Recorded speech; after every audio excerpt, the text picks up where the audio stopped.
कुछ ज्यादा नहीं, बस 50 साल पहले अरब द्वीप पर रेगिस्तान के बीच कबायली रियासतों का एक समूह रहता था। लेकिन अब करीब आधी शताब्दी के बाद जहां उस रेगिस्तान में ज्यादातर खुले बाजार और तंबू की तरह घर हुआ करते थे, वहां पर गगनचुंबी इमारतों से भरे और एक से एक अजूबे वाले डिजाइन वाले हाईवे से जुड़े शहर खड़े हैं, जिन्हें देखकर कोई भी हैरत में पड़ सकता है। एक वक्त था जब जिंदगी जीने के लिए खजूर बीने जाते थे, मोती तलाशे जाते थे और ऊंट की नस्लें पाली जाती थीं। आज वहां दुनिया की सबसे ऊंची इमारत, सबसे शानदार होटल, दुनिया की सबसे महंगी पेंटिंग यानी लियोनार्डो डा विंची की सालवाटर मुंडी यानी सेवियर ऑफ द वर्ल्ड, दुनिया के सबसे बड़े शॉपिंग सेंटर्स मौजूद हैं। इतना ही नहीं, वो दुनिया के उन देशों में शामिल हैं जिन्होंने अंतरिक्ष में अपने मिशन भेजे हैं। अब आप समझ गए होंगे कि हम बात किसकी कर रहे हैं। जी हाँ, ये कोई और नहीं बल्कि यूएई यानी यूनाइटेड अरब है। लेकिन ऐसा क्या हुआ कि सिर्फ 50 साल में इतना सब कुछ बदल गया? चलिए देखते हैं। फारस की खाड़ी में पश्चिमी देशों का सहयोगी और दुनिया के सबसे विवादों वाले तानाशाही में से एक यूएई आज एक बड़ी ग्लोबल पावर है। आधी सदी में भी कम समय में से यूएई में हुए इस काया पलट के पीछे जिस एक शख्स का हाथ है, वो कोई और नहीं बल्कि शेख खलीफा बिन जायद बिन सुल्तान अल नहयन है, जिनका मई 2022 में निधन हो गया। दुनिया के सबसे अमीर लोगों में आने वाले अबू धाबी के अमीर और शासक शेख खलीफा यूएई के दूसरे राष्ट्रपति और वो विवादास्पद शख्स रहे हैं जिन्होंने विकास के दम पर दुनिया के नक्शे पर अपने देश की जगह बनाई है। 2014 में स्ट्रोक के शिकार होने के बाद उन्होंने शासन का रूटीन काम छोड़ दिया था, लेकिन फिर भी उनकी मौजूदगी हर जगह दिखती थी। उनकी तस्वीरें होटल्स की लॉबी में, सरकारी दफ्तरों में और यहाँ तक कि दुकानों और रेस्टोरेंट्स में दिखती नहीं। लेकिन शासन का डोर उनके भाई मोहम्मद बिन जायद बिन सुल्तान अल नहयन के हाथों में आ गया, जो अब देश के राष्ट्रपति बन गए हैं। अब यही ये सवाल उठता है कि शेखों का ये राजवंश किस तरह एक कबायली राज्य से अपने देश को मध्य पूर्व का सबसे ताकतवर मुल्क बनाने में कामयाब हुआ। कैसे बना यूएई? सबसे पहले अब देखते हैं कि यूएई कैसे बना। 1960 के दशक के अंत में ब्रिटेन ने अरब के प्रायद्वीपों को छोड़ना शुरू कर दिया था। एक सदी पहले अंग्रेज वहां तब आए थे जब वहां से गुजरने वाले मालवाहक जहाजों को कुछ लड़ाकू कबायली लूट लेते थे। तो ऐसे में अंग्रेज उन पर नियंत्रण पाने के लिए वहां गए थे। हालांकि वहां तेल की खोज कर ली गई थी, लेकिन अंग्रेजों को वहां रहने में फायदे से ज्यादा खतरा दिखा तो उन्होंने मुल्क छोड़ दिया। इसके पीछे बड़ी वजह 6 अमीरातों यानी Dubai, Abu Dhabi, Sharjah, Ajman, al Quwain, Fujairah के शेखों का आपसी मामले में निपटारा और साथ आने के लिए एक साथ जोड़ने का फैसला था। दिसंबर 1971 में ये सभी 6 अमीरात एकजुट हुए और संयुक्त अरब अमीरात का गठन किया। कुछ महीनों बाद एक और अमीरात रास अल खैमा भी इनसे जुड़ गया और आज भी संयुक्त अरब अमीरात के नक्शे पर मौजूद है। अबू धाबी के तत्कालीन अमीर जायद बिन सुल्तान अल नहयन, जो खलीफा के पिता थे, वो इस मुल्क के पहले राष्ट्रपति चुने गए थे। तेल की खोज हो चुकी थी, जिसके बाद बड़े स्तर पर अर्थव्यवस्था में पैसे लगाए गए, जिससे जनता के पैसे में इजाफे का एक प्रोसेस शुरू हुआ। ये प्रोसेस फारस की खाड़ी के सुन्नी राष्ट्रों जैसे सऊदी अरब, ओमान, कतर, बहरीन और कुवैत की तरह ही था। इन देशों की सफलता के पीछे तेल की कमाई को आपस में बांटना और फिर उस पैसे को रियल एस्टेट, आर्ट और स्टॉक में बदलने की मुहिम रही है। बहुत थोड़े से वक्त में खाड़ी के बाकी देशों में यूएई ने खुद को धनवान बनाने की सफलता पाई। यहाँ विकास भी सबसे ज्यादा किया गया और प्रति व्यक्ति आय भी सर्वाधिक रही।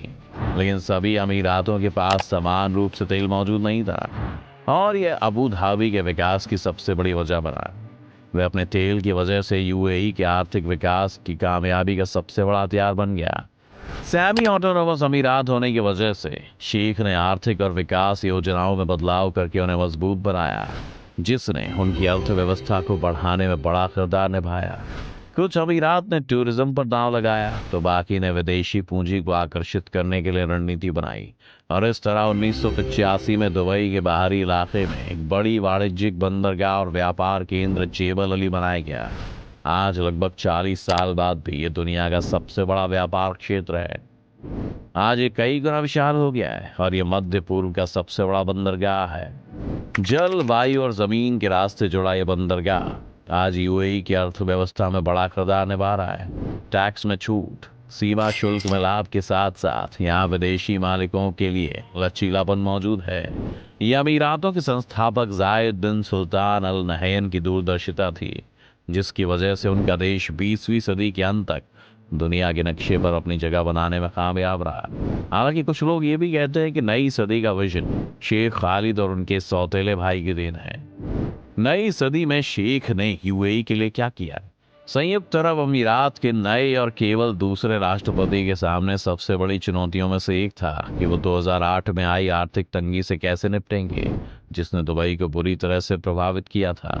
इसके लिए शेख ने फैसला लिया और अमीरात में करोड़ों डॉलर्स के बेल आउट फंड डाले गए, जिसकी वजह से दुनिया का सबसे बड़ा टावर बुर्ज दुबई खड़ा हुआ, जिसका नाम बदलकर इसके आधिकारिक उद्घाटन के समय जनवरी 2010 में बुर्ज खलीफा कर दिया गया।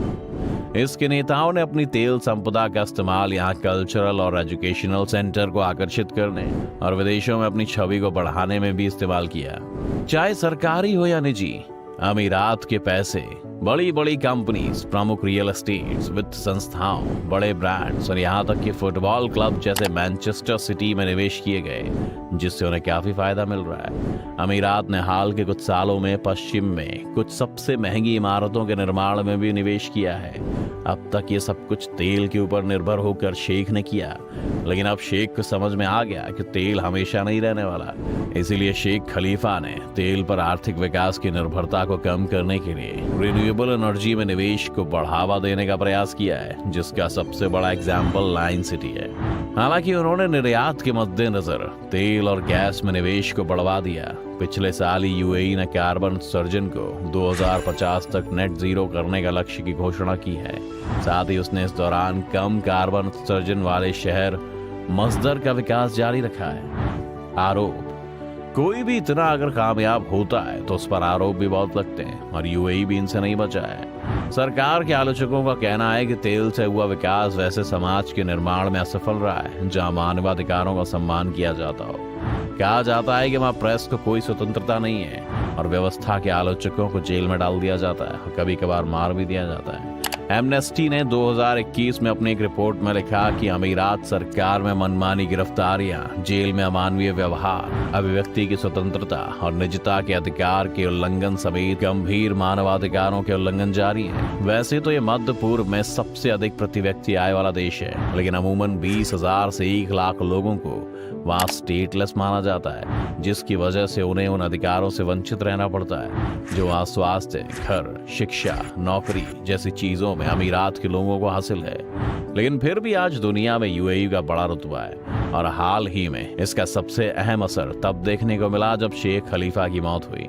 अमेरिका ने उनके अंतिम संस्कार में उपराष्ट्रपति कमला हैरिस को भेजा तो क्यूबा और भारत जैसे देशों ने आधिकारिक शोक की घोषणा की। आज का ये शक्तिशाली देश करीब 50 साल पहले महज कुछ कबायली राज्यों से मिलकर बना था। वीडियो आपको कैसी लगी हमें कमेंट करके जरूर बताएं और इसे लाइक और शेयर करना ना भूलें और चैनल को सब्सक्राइब भी कर लें।